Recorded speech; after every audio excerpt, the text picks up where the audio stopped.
এই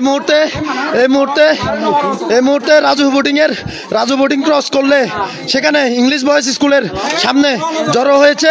সেখানে আমাদের পাহাড়িদের দোকান পুড়িয়ে দেওয়ার চেষ্টা করেছে। আমরা প্রাথমিকভাবে আগুন নিভিয়েছি, কিন্তু আগুন নেভালেও তারা আমাদের সম্পত্তির উপরে হামলা করার চেষ্টা করেছে। তারা দোকানপাট ভাঙচুর করছে, যা পারে তা যা ইচ্ছা তাই করছে।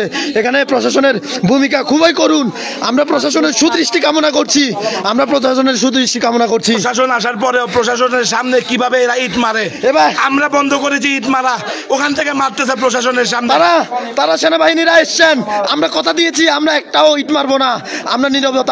আমরা নীরবে আমরা ভূমিকা পালন, কিন্তু তারা লুটপাট করার চেষ্টা করতেছে। তারা ধারাবাহিকভাবে তাদের কার্যক্রমগুলো সেখানে তারা চালিয়ে যাচ্ছে। এখানে প্রশাসন কিছুই করছে না। প্রশাসন এখানে শুধু দাঁড়িয়ে আছে, নীরবতা পালন করছে। তাহলে এখানে প্রশাসনের ভূমিকা কি প্রশ্ন থেকেই যায়। আমি রিকোয়েস্ট করব প্রশাসনকে, যারাই এসছেন, আমরা কিন্তু কখনো গুজব ছড়াচ্ছি না, মিথ্যা অবকাশ করছে না। আমি এই মুহূর্তে মহাজন পাড়ায় দাঁড়িয়ে আছি। এখানে আমাদের আদিবাসীদের যে দোকানপাটগুলো রয়েছে তাদের উপর হামলা করা হচ্ছে, তাদের লুটপাট করা হচ্ছে। তাইলে লুটপাট কেন হবে?